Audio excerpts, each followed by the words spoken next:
സ്വർലോകനാടന്റെ നിത്യനാടാം ലോകം എന്നു ഞാൻ കാണുമാ നിത്യത. ഹായൻ പ്രേമമേ ഹാമേ ലോകമേ, ഹായൻ പ്രേമമേ ഹാമേ ലോകമേ എന്നു ഞാൻ കാണുമാ നിത്യത, എന്നു ഞാൻ കാണുമാ നിത്യത. Praise the Lord. ദൈവനാമത്തിന് മഹത്വമുണ്ടാകട്ടെ. എല്ലാ ശ്രോതാക്കൾക്കും ബഹുമാനപുരസ്സരം ടീമിൻ്റെ വന്ദനത്തെ അറിയിക്കുന്നു. ഒരു പ്രാവശ്യം കൂടെ ദൈവവചനവുമായി നിങ്ങളുടെ മുമ്പാകെ നിൽക്കുവാൻ സർവശക്തനായ ദൈവം എനിക്ക് നൽകിയ അവസരത്തിനായിട്ട് ദൈവത്തിന് സ്തോത്രവും നന്ദിയും കരയേറ്റുന്നു. ഒരു വാക്ക് പ്രാർത്ഥിച്ച് കയറാം. ഈ എപ്പിസോഡ് സ്പോൺസർ ചെയ്ത ഒരു സഹോദരിയുണ്ട്, തൻ്റെ കുടുംബത്തിന് വേണ്ടി പ്രാർത്ഥിക്കുക. മുംബൈയിൽ നിന്ന് മേരി മാത്യു എന്ന പേരായ ആ സഹോദരിയും കുടുംബത്തിന് വേണ്ടി പ്രാർത്ഥിക്കുക. ആമേൻ. സ്വർഗപിതാവേ, യേശുവിൻ നാമത്തിൽ അങ്ങയുടെ പ്രിയമകൾ ഞങ്ങളുടെ സഹോദരി മേരി മാത്യുവിനായി സ്തോത്രം ചെയ്യുന്നു. ദൈവകരങ്ങളിൽ അവരെ ഭരമേൽപ്പിക്കുന്നു. ആ കുടുംബത്തെ അനുഗ്രഹിച്ച് പ്രാർത്ഥിക്കുന്നു. അവിടുത്തെ നാമത്തോട് കാണിക്കുന്ന സ്നേഹം, അങ്ങേക്ക് വേണ്ടി നൽകുന്ന പ്രയത്നം, അധ്വാനം മറന്നു കളയാൻ തക്കവണ്ണം അങ്ങ് ഒരിക്കലും അനീതിയുള്ള ദൈവമല്ല. അതുകൊണ്ട് അവരെ വ്യക്തിപരമായും കുടുംബമായും ഐശ്വര്യമായി അനുഗ്രഹിക്കണമെന്ന് പ്രാർത്ഥിക്കുന്നു. അങ്ങയുടെ നാമം ചൊല്ലി ഞങ്ങളുടെ ദാസൻ എന്ന നിലയിൽ ഞാൻ അവരെ അനുഗ്രഹിച്ച് പ്രാർത്ഥിക്കുന്നു. അവിടെ എല്ലാ കാര്യങ്ങളുടെയും മേലും അങ്ങയുടെ സാന്നിധ്യവും നിയന്ത്രണവും ഉണ്ടാകട്ടെ. വീണ്ടും വരുന്ന യേശു ക്രിസ്തുവിൻ ധന്യമായ നാമത്തിൽ തന്നെ. ആമേൻ, ആമേൻ. നമ്മുടെ പതിവ് ചിന്തയിലേക്ക് തന്നെ കടക്കുകയാണ്. അത് യേശു തൻ്റെ സഭയെ സ്വർഗത്തിൽ ചേർത്താൽ അതിനുശേഷം ഇവിടുത്തെ സ്ഥിതി നിലവാരം, ലോകത്തിലെ അപ്പോഴത്തെ കാലഘട്ട സ്വഭാവം എന്തായാണ്, ഇതാണ് നമ്മൾ ചിന്തിച്ച് പരിശോധിച്ച് പഠിച്ചു വരുന്നത്. കഴിഞ്ഞ എപ്പിസോഡിൽ ദൈവം നീതിയുള്ളവനാണെന്നും നീതിയുള്ള ദൈവത്തിന് നീതിമാനായിരിക്കുന്നതുകൊണ്ട് നീതി നിവർത്തിക്കാനേ കഴിയുമെന്നും പ്രസക്തമായ കാര്യത്തിൽ അത് ഓർമ്മപ്പെടുത്തി. നീതി നിയമത്തെ ഉപദ്രവിക്കപ്പെടുന്നവർ ഭാഗ്യവാന്മാർ, എന്നാൽ സ്വർഗരാജ്യം അവർക്കുള്ളത്. സ്വർഗരാജ്യത്തിൽ പോകാനുള്ളവർക്ക് ചില ഉപദ്രവങ്ങളൊക്കെ ഉണ്ടാകും എന്ന് പറഞ്ഞു വെച്ചു. ഇന്ന് പലരുടെയും സംശയങ്ങൾ, എന്തുകൊണ്ട് ദൈവം മഹാപീഡനകാലം അനുവദിച്ചു, അങ്ങനെ അനുവദിക്കുന്നു? സഭയുള്ള കാലത്ത് സഭയിൽ കൂടെ അല്ലേ അത് പോകേണ്ടത്? അത് വേദപുസ്തക മാർമിക കാര്യങ്ങളെക്കുറിച്ചുള്ള അജ്ഞത കൊണ്ടാണ് അങ്ങനെ ചിന്തിക്കുകയും പറയുകയും ചെയ്യുന്നത്. ഒരു ധനകാര്യമന്ത്രിയായിരുന്ന ഐത്യോപ്യ രാജ്ഞിയുടെ കാര്യവിചാരകനായ ഷണ്ണൻ എന്നു പേരായ ഒരു മനുഷ്യൻ യെരുശലേം ദേവാലയത്തിൽ ആരാധനയ്ക്ക് പോയിട്ട് മടങ്ങിപ്പോകുമ്പോൾ താൻ ബൈബിൾ വായിച്ചുകൊണ്ട് പോവുകയാണ്. താൻ സഞ്ചരിച്ച വാഹനം തേരാണ്. തേരിലിരുന്ന് ബൈബിൾ വായിച്ചുകൊണ്ട് പോകുമ്പോൾ ഇത് കണ്ടറിഞ്ഞ ദൈവം ഒരു മനുഷ്യനെ അവിടെ എഴുതി പറഞ്ഞയച്ചു. ഫിലിപ്പോസ് എന്ന പേരായ മനുഷ്യൻ ചെന്നപ്പോൾ ചോദിച്ചു, നീ വായിക്കുന്നു ഗ്രഹിക്കുന്നുവോ? ഒരുത്തൻ പൊരുൾ തിരിച്ചറിഞ്ഞാൽ എങ്ങനെ ഗ്രഹിക്കും? ചെന്നവനും യാത്രക്കാരനുമായിട്ടുള്ള ഷണ്ണനും തമ്മിൽ എന്ത് വ്യത്യാസം? ഷണ്ണൻ ധനികൻ അഥവാ ജ്ഞാനി, വിദ്യാഭ്യാസമുള്ളവൻ, മാത്തമാറ്റിക്സിൽ നിപുണനായ, അതാണല്ലോ ധനകാര്യമന്ത്രിമാർക്കുള്ള ക്വാളിറ്റി. അങ്ങനെയുള്ളൊരു മനുഷ്യൻ ചോദിക്കുകയാണ്, ഒരുത്തൻ പൊരുൾ തിരിച്ചു തരാഞ്ഞാൽ എങ്ങനെ ഗ്രഹിക്കും? അതുകൊണ്ട് ഞങ്ങളുടെ പണി ഇതാണ്, വായിക്കുന്നവർക്ക് കേൾക്കുന്നവർക്ക് മനസ്സിലാകാത്ത കാര്യങ്ങൾ പൊരുൾ തിരിച്ചു തരിക. അതിനുവേണ്ടി വെളിപ്പാട് പുസ്തകം 18:5 ഒന്ന് വായിക്കുക. അവളുടെ പാപം ആകാശത്തോളം കുന്നിച്ചിരിക്കുന്നു, അവളുടെ അകൃത്യം ദൈവം ഓർത്തിട്ടുമുണ്ട്. മതി. ആകാശത്തോളം കുന്നിച്ചിരിക്കുന്നു പറഞ്ഞ് മല പോലെ പെരുകിയിരിക്കുന്നു പാപം. ഒരു പട്ടണത്തിൻ്റെ കാര്യമാണ് വായിച്ചത്. ആ പട്ടണം ബാബേൽ സംസ്ഥാനമാണ്. അതവിടെ നിൽക്കട്ടെ. ആകാശത്തോളം കുന്നിച്ചിരിക്കുന്നു. ആമോസിൻ്റെ പുസ്തകം 9-ാം അധ്യായം 8-ാം വാക്യത്തിൽ എന്താണ് പറയുന്നത്? യഹോവയായ കർത്താവിന്റെ ദൃഷ്ടി ആ. പാപമുള്ള രാജ്യത്തിന്മേലിരിക്കുന്നു. ദൈവത്തിൻ്റെ കണ്ണ് പാപമുള്ള രാജ്യത്തിന്മേലിരിക്കുന്നു. സകല അഴിമതിയും ധൂർത്തും അസന്മാർഗികതയും ദോഷങ്ങളും തിന്മകളും പറ്റിപ്പും ഒട്ടിപ്പും തട്ടിപ്പും മോഷണവും നുണപറച്ചിലും അങ്ങനെ ഒളിക്കാൻ വേണ്ടി കെട്ടുന്ന പറഞ്ഞുണ്ടാക്കുന്ന മറകൾക്കുള്ളിൽ മറവിൽ നിൽക്കുന്ന മനുഷ്യരെ ഓർക്കണം, ദൈവത്തിൻ്റെ കണ്ണ് നിൻ്റെ മേലുണ്ടെന്ന്. ദൈവം അത് കാണുന്നുണ്ട്, കേൾക്കുന്നുണ്ടെന്ന്. അവരുടെ പാപം ആകാശത്തോളം കുന്നിച്ചിരിക്കുന്നു. എന്താണ് പാപം? അതൊന്ന് പറയട്ടെ. തിമോഥെയോസിൻ്റെ 1-ാം ലേഖനം 2:14, ഹോശിയ പുസ്തകം 6:7, 2 വാക്യവും നമുക്ക് പെട്ടെന്ന് വായിക്കാം. 1 തിമോഥെയോസ് 2:14. ആദം ആദ്യം നിർമ്മിക്കപ്പെട്ടു, ആ പിന്നെ ഹവ്വ. ആ ആദമല്ല, ആ സ്ത്രീ അത്രേ വഞ്ചിക്കപ്പെട്ട് ലംഘനത്തിലകപ്പെട്ടത്. ആ ഇനി ഹോശിയ 6:7. അവർ ആദാം എന്ന പോലെ നിയമത്തെ ലംഘിച്ചു. എന്താണ് പാപം? ദൈവം വെച്ച അതിന് മറികടക്കുന്നതാണ് പാപം. അവർ ആദാം എന്ന പോലെ നിയമത്തെ ലംഘിച്ചു. ആദാമല്ല, സ്ത്രീ ഹവ്വയത്രേ ആദ്യം നിയമലംഘനം നടത്തിയത്. നോക്കുക, ഇവയൊക്കെ തമ്മിൽ എത്രയോ സഹസ്രാബ്ദങ്ങളുടെ അകലമുണ്ട്. എന്നാലും പരിശുദ്ധാത്മാവ് വിടാതെ പിടിച്ചു നിർത്തി. എന്നിട്ട് പറയുകയാണ്, എങ്ങനെ പാപം വന്നു? എന്താണ് പാപം? ആരാണ് പാപം ചെയ്തത്? ഇങ്ങനെ ദൈവമായ കർത്താവ് വെളിപ്പെടുത്തിയ വെളിപ്പാടിനനുസരിച്ച് അവരത് രേഖയാക്കി എഴുതി വെച്ചു. യോഹന്നാൻ എഴുതിയ സുവിശേഷം 3:36 ഈ തരം പാപം ചെയ്യുന്ന ആൾക്കാർ, നിയമലംഘനം ചെയ്യുന്ന ആൾക്കാർ, ദൈവ നിയമത്തെ ലംഘിക്കുന്നത് പാപമാണ് 3:36. പുത്രനിൽ വിശ്വസിക്കുന്നവന് നിത്യജീവനുണ്ട്, ആ പുത്രനെ അനുസരിക്കാത്തവനോ ജീവനെ കാണുകയില്ല. ആ ദൈവക്രോധം അവന്റെ മേൽ വസിക്കുന്നതേയുള്ളൂ. ദൈവക്രോധം അവൻ്റെ മേൽ വസിക്കുന്നു. എന്ത് പറഞ്ഞാലും യോജിപ്പിലെത്തുന്നില്ല. കുടുംബത്തിൽ ഛിദ്രമാണ്. എവിടെ പോയാലും അഭിവൃദ്ധി ഉണ്ടാകുന്നില്ല, സ്വസ്ഥത ഉണ്ടാകുന്നില്ല, ഒരു ശാന്തമായ ഉറക്കം ലഭിക്കുന്നില്ല. ശരീരത്തിന് പ്രശ്നം, മനസ്സിന് പ്രശ്നം, വീട്ടിൽ പ്രശ്നം, നാട്ടിൽ പ്രശ്നം, കൂട്ടുകാർക്ക് പ്രശ്നം.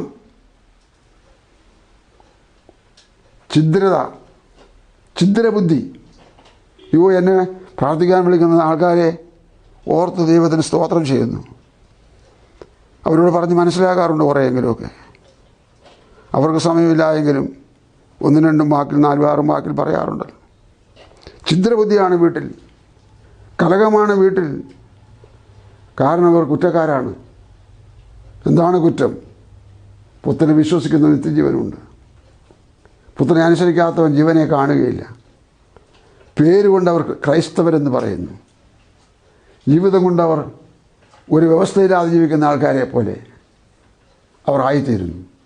എന്താ അവിടെ വായിച്ചത്? എന്താ അവിടെ പറഞ്ഞത്? ഞാനെന്താ പറഞ്ഞത്? സ്തോത്രം. ഓർക്കാൻ നമുക്കിടയാകട്ടെ. ദൈവക്രോധം അവൻ്റെ മേൽ വസിക്കുന്നു. കോടതി പറഞ്ഞു ഇവൻ കുറ്റക്കാരനാണ്. ശിക്ഷ വിധിക്കാൻ പിന്നത്തേക്ക് വെച്ചു. പിന്നെ ആടാണ് ശിക്ഷ. ഇതുപോലെ യേശുവിനെ പറയുന്നവരും കേൾക്കുന്നവരും അറിയുന്നവരും വിശ്വസിക്കുന്നു ചുമ്മാ പറയുന്നവരുമായ ധാരാളം ആൾക്കാർ ഉണ്ട്. അവരുടെ അറിവിനായി പറയട്ടെ, ഈ ചുമ്മാ പറച്ചിലിനൊക്കെ കണക്ക് പറയേണ്ടി വരും. പുത്രനെ അനുസരിക്കാത്തവൻ, അവിടെ വായിച്ചത് അങ്ങനെയാണ്. നിങ്ങൾക്ക് വേണ്ടി ഒന്നുകൂടെ ഞാൻ ആ വാക്യം പറയുകയാണ്. അതിങ്ങനെയാണ്. ദൈവത്തിൽ വിശ്വസിക്കുന്ന നിത്യജീവനുണ്ട്. വിശ്വസിക്കാത്തവൻ ജീവനെ കാണുകയില്ല. ദൈവക്രോധം അവൻ്റെ മേൽ വസിക്കുന്നതേ ഉള്ളൂ. എന്താണ് പാപം? ലംഘനം പാപമാണ്. എവിടെ തുടങ്ങി? ആദാം ലംഘിച്ചു, ഹൗവ ലംഘിച്ചു, പാവമെന്ന് ദൈവം പേരിട്ട് വിളിച്ചു. സംഖ്യാപുസ്തകം 32:23, 32:23. എന്നാൽ നിങ്ങൾ അങ്ങനെ ചെയ്യുകയില്ല എങ്കിൽ നിങ്ങൾ യഹോവയോട് പാപം ചെയ്തിരിക്കുന്നു, നിങ്ങളുടെ പാപഫലം നിങ്ങൾ അനുഭവിക്കും. മോശ പറഞ്ഞ കാര്യങ്ങൾ ഇസ്രായേൽ മക്കൾ അങ്ങനെ ചെയ്തില്ലെങ്കിൽ നിങ്ങൾ പാപം ചെയ്യുന്നു, പാപം ചെയ്യുന്നു. പാപത്തിൻ്റെ ഫലം നിങ്ങൾ അനുഭവിക്കും. അത് ശപിച്ചതല്ല, പഴിച്ചതല്ല, നിന്ദിച്ച് സംസാരിച്ചതല്ല, മറിച്ച് അത് പറയാതിരുന്നാൽ ഇവരെങ്ങനെ ബോധം വരും?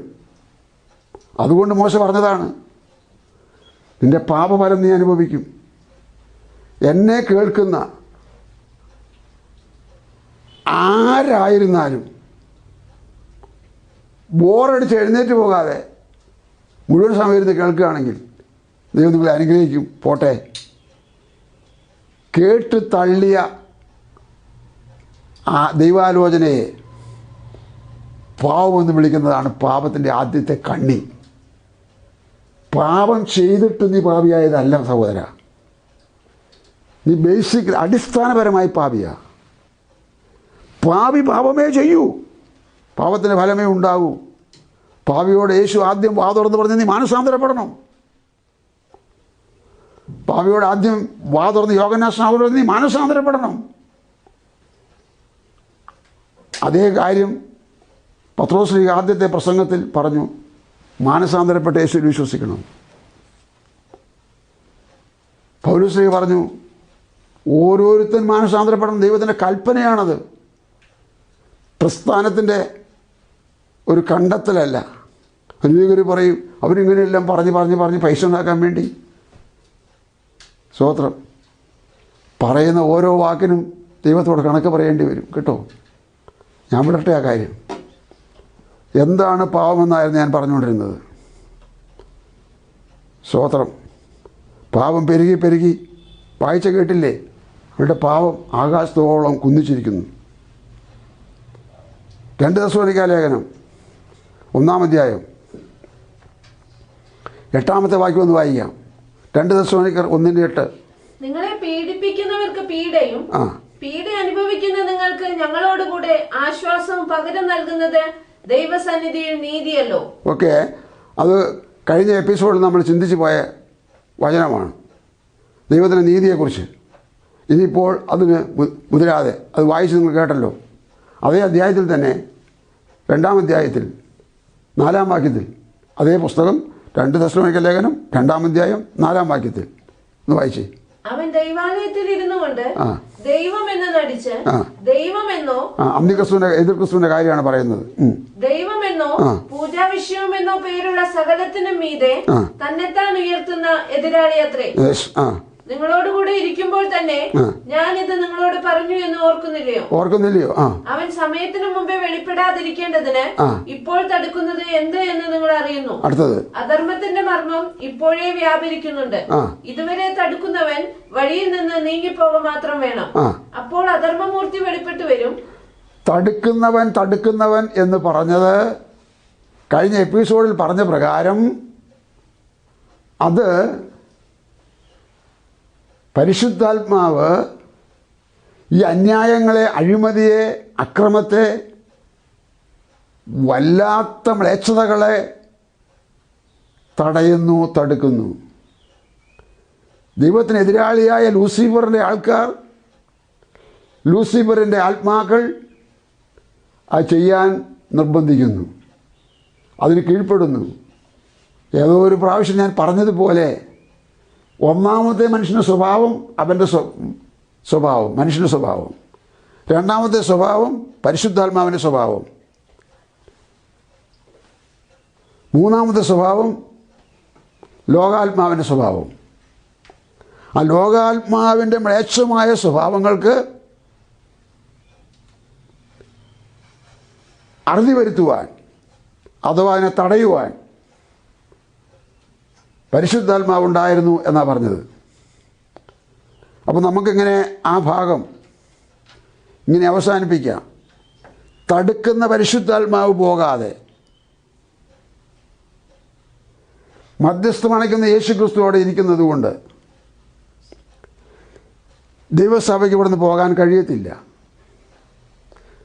ആത്മാവ് സഭയെ കൊണ്ട് വേണം ഇവിടുന്ന് പോകാൻ. ആത്മാവ് സഭയെ കൊണ്ട് പോയതിന് ശേഷം വേണം ഈ കാര്യങ്ങൾ ഉണ്ടാകാൻ. യേശുവിൻ്റെ സഭ കർത്താവ് ചേർത്ത് കഴിഞ്ഞാൽ പിന്നെ ഇവിടെ എന്ത് അറിയണം അറിയണം അറിയണം. യേശു സഭയിൽ നീ എടുക്കപ്പെട്ടില്ലെങ്കിൽ വാക്കുകളുകൊണ്ട് പറഞ്ഞാൽ തീരാതെ വണ്ണമുള്ള കഷ്ടതയുടെ കാഠിന്യം പുസ്തകത്തിൽ എഴുതി വെച്ചാണ് പറഞ്ഞുകൊണ്ടിരിക്കുന്നത്. അതുകൊണ്ട് ആ കാലഘട്ടങ്ങളിൽ ഈ ഭൂമിയിലെ ഒരു കാര്യം പറഞ്ഞ് വേഗം അവസാനിപ്പിക്കാം. അത് വെളിപ്പാട് പുസ്തകം 6-ാം അധ്യായത്തിൽ നിന്നാണ്. വെളിപ്പാട് പുസ്തകം 6-ാം അധ്യായത്തിൽ അതിൻ്റെ 15 മുതൽ 17 വരെ 3 വാക്യം നമുക്ക് നോക്കാം. ഭൂമിയിലെ രാജാക്കന്മാരും മഹത്തുക്കളും സഹസ്രാധിപന്മാരും ധനവാന്മാരും ബലവാന്മാരും സകല ദാസനും സ്വതന്ത്രനും ഗുഹകളിലും മലപ്പാറകളിലും ഒളിച്ചുകൊണ്ട് മലകളോടും പാറകളോടും ഞങ്ങളുടെ മേൽ വീഴുവിൻ. സിംഹാസനത്തിൽ ഇരിക്കുന്നവന്റെ മുഖം കാണാതെ വണ്ണവും കുഞ്ഞാടിന്റെ കോപം തട്ടാതെ വണ്ണവും ഞങ്ങളെ മറപ്പിൻ. അവരുടെ മഹാകോപ ദിവസം വന്നു, ആർക്ക് നിൽപ്പാൻ കഴിയും എന്ന് പറഞ്ഞു. വന്നു, കേട്ടു നോക്കുക. വന്നു, ആർക്ക് നിൽപ്പാൻ കഴിയും? സ്തോത്രം, സ്തോത്രം. പറഞ്ഞവർ ആര്? രാജാക്കന്മാർ, മഹത്തുക്കൾ, സഹസ്രാധിപന്മാർ, ധനവാന്മാർ, ബലവാന്മാർ, ദാസന്മാർ, സ്വതന്ത്രന്മാർ. 7 വകുപ്പ് ആൾക്കാർ. രാജാക്കന്മാരെന്നൊക്കെ പറയുമ്പോൾ നമ്മൾ വിചാരിക്കും നമുക്കൊന്നും അതിൻ്റെ ഒന്നും ആവശ്യമില്ല. എഴുത്തുകാലത്തുണ്ടായിരുന്ന ഭരണാധികാരികളെയാണ് അങ്ങനെ പറഞ്ഞത്. ഇന്ന് ഭരണാധിപന്മാരെന്ന് പറയുന്നതാണ് കറക്റ്റ് ഉത്തരം. ഭരണാധിപന്മാർ, സ്തോത്രം. നമ്മൾ അമേരിക്ക രാജ്യത്തെ ബഹുമാനിക്കുകയും ഭരണാധിപന്മാരെ വളരെ ഉത്തരവാദിത്തത്തോടെ സ്നേഹിക്കുകയൊക്കെ ചെയ്യുന്ന ആൾക്കാർ, അവർക്ക് വേണ്ടി പ്രാർത്ഥിക്കുന്ന ആൾക്കാർ. പക്ഷേ അവിടെയും കഴിഞ്ഞ ദിവസം കേട്ടില്ലേ, ചില നാൾ മുമ്പ് കേട്ടില്ലേ മുൻ പ്രസിഡന്റിനെ വെടിവെക്കുന്ന കാര്യമൊക്കെ? സ്തോത്രം. ഞാൻ പറഞ്ഞതേ, മനുഷ്യന് സുബോധം പോയാൽ അവരെന്തും ചെയ്യും. ഞാനവിടെ പറഞ്ഞ് നിൽക്കുന്നില്ല. ഭരണാധിപന്മാർ, മഹത്തുക്കളായവർ, IAS, IPS, PhD, ഉന്നത ശ്രേണിയിലെ ഉന്നത ഉദ്യോഗസ്ഥരായ മാന്യരായ ആൾക്കാർ, അവർ ഈ കാര്യം അറിഞ്ഞില്ല. അഥവാ അവരതിനെ പരിശോധിച്ചില്ല. മഹത്തുക്കൾ, സഹസ്രാധിപന്മാർ, ജില്ലാധിപന്മാരെന്ന് പറയാം, അഥവാ 1000 പേർക്ക് അധിപതിയായി ഇരിക്കുന്നവർ സഹസ്രാധിപന്മാർ. ധനവാന്മാർ. ഇന്ന് പലരുടെയും കൈകളിൽ സമ്പത്ത് കുമിഞ്ഞുകൂടിയിരിക്കുകയല്ലേ. സാധുക്കൾക്കിവിടെ ഈ സംസ്ഥാനത്ത് പോലും ക്ഷേമ പെൻഷൻ കൊടുക്കാൻ കാശുണ്ടോ?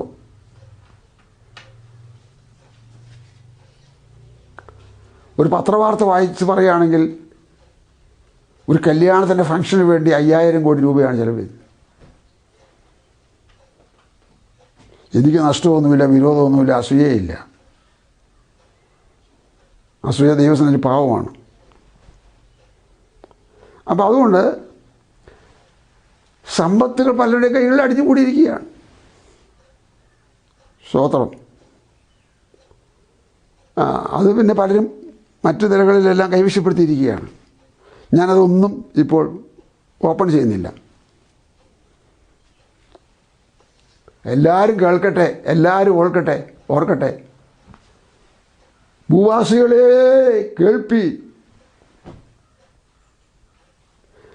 ചെവിയുള്ളവർ കേൾക്കട്ടെ.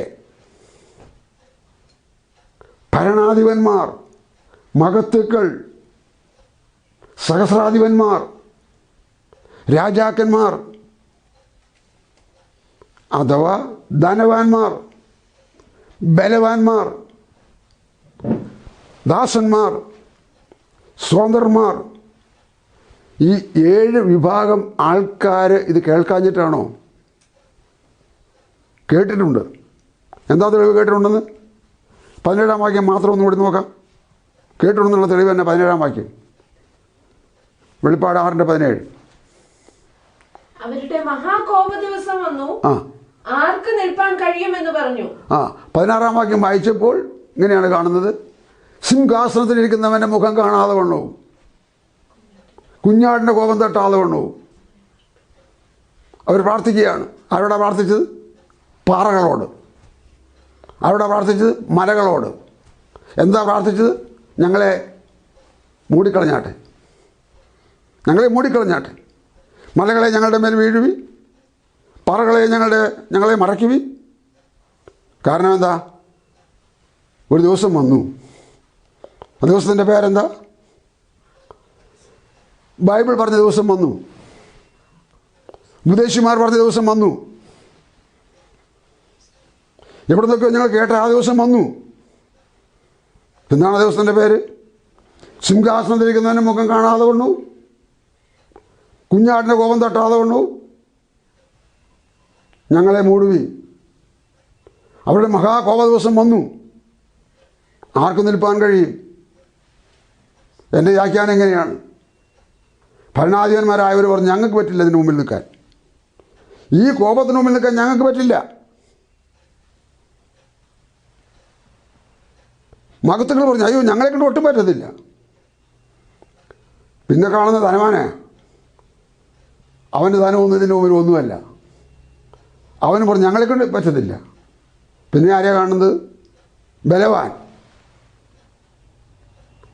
ബലവാൻ്റെ വിശദീകരണം ഞാൻ പറയുന്നില്ല, ആരെങ്കിലും ടച്ചായി പോയെങ്കിലോ എന്നോർത്ത് പറയുന്നില്ല. ബലവാന്മാർ പറഞ്ഞു ഞങ്ങൾക്ക് പറ്റത്തില്ല ഇതിൻ്റെ മുമ്പിൽ നിൽക്കാൻ. ഇനി ആരാ ഉള്ളത് ബാക്കി? ഇനിയുള്ളതാണ് ദാസനും സ്വതന്ത്രനും. അപ്പോൾ 7 വകയായി.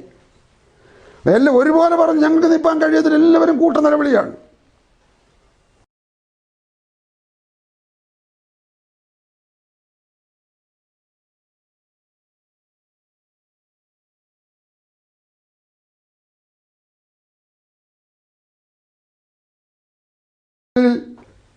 മൃതശരീരം കിടപ്പുണ്ടെന്ന് ഊഹിക്കാം, രക്ഷപ്പെട്ടില്ല. അമ്മായപ്പൻ പറഞ്ഞു മക്കളെ ദൈവം എന്നോടൊരു കാര്യം പറഞ്ഞു, ഈ പട്ടണം നശിപ്പിക്കാൻ പോവുക, സോദോം ഗോമോറ നശിപ്പിക്കാൻ പോവുക, എൻ്റെ കൂടെ പോരെ എന്ന് പറഞ്ഞതുപോലെ അവർ പോയില്ല. അവർ വെന്ത് ചത്തു, ആ ചാവുകടലിൽ കിടപ്പുണ്ട്. പറഞ്ഞു വന്ന കാര്യം, 7 കൂട്ടം ആൾക്കാർ പറഞ്ഞു ഞങ്ങൾക്ക് നിൽപ്പാൻ കഴിയത്തില്ല, ഞങ്ങളെക്കൊണ്ട് സാധ്യമല്ല. പണക്കാർ നിസ്സഹായർ, അധികാരസ്ഥ നിസ്സഹായർ, വിദ്യാഭ്യാസ സമ്പന്നർ നിസ്സഹായർ, ബലവാന്മാർ നിസ്സഹായർ, സ്വതന്ത്രന്മാർ, ദാസന്മാർ നിസ്സഹായർ. ദിവസം വരും. സ്നാപക യോഹന്നാൻ്റെ സിനിമ കണ്ടിട്ടില്ലേ? പുറകോട്ട് നോർത്ത് നോക്കി കണ്ടിട്ടുണ്ടല്ലോ. അവരെന്തൊക്കെ സിനിമയെ കാണിച്ചെന്ന് എനിക്കറിയില്ല. സ്നാപയോഹന്നാൻ്റെ കന്നിപ്രസംഗത്തിൻ്റെ ആദ്യ വാചകം എങ്ങനെയായിരുന്നു? വരുവാനുള്ള കോപത്തെ ഒഴിഞ്ഞ് ഓടിപ്പോവുക എന്നൊക്കെ ഉപദേശിക്കുന്നത് ആർ? വരുവാനുള്ള കോപം ഒഴിഞ്ഞോടാൻ നിനക്ക് ഉപദേശം വേണമെന്ന്. മുഖത്ത് നോക്കാതെ എന്നപോലെ പറഞ്ഞു, അർത്ഥസംഖ്യ കേടില്ലാതെ പറഞ്ഞു. ദൈവങ്ങളെ നമുക്ക് നോക്കിയിട്ട് വേഗം അവസാനിപ്പിക്കാം. യെശയ്യാപ്രവചനം 2:20. ഈ സമയത്ത് ദൈവങ്ങൾ എന്ത് ചെയ്യുന്നു നോക്കാം.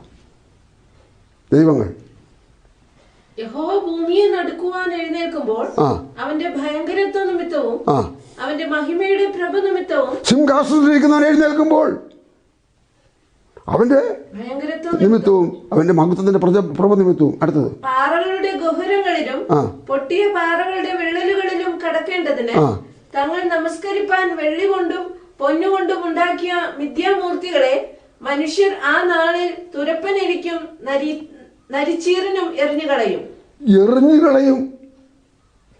മനുഷ്യൻ നമസ്കരിച്ച് വന്ന, ആരാധിച്ചു വന്ന, പൂജിച്ചു വന്ന, ഉയർത്തി പറഞ്ഞ, മഹത്വപ്പെടുത്തിയ പൊന്നിൻ ദൈവങ്ങളെ,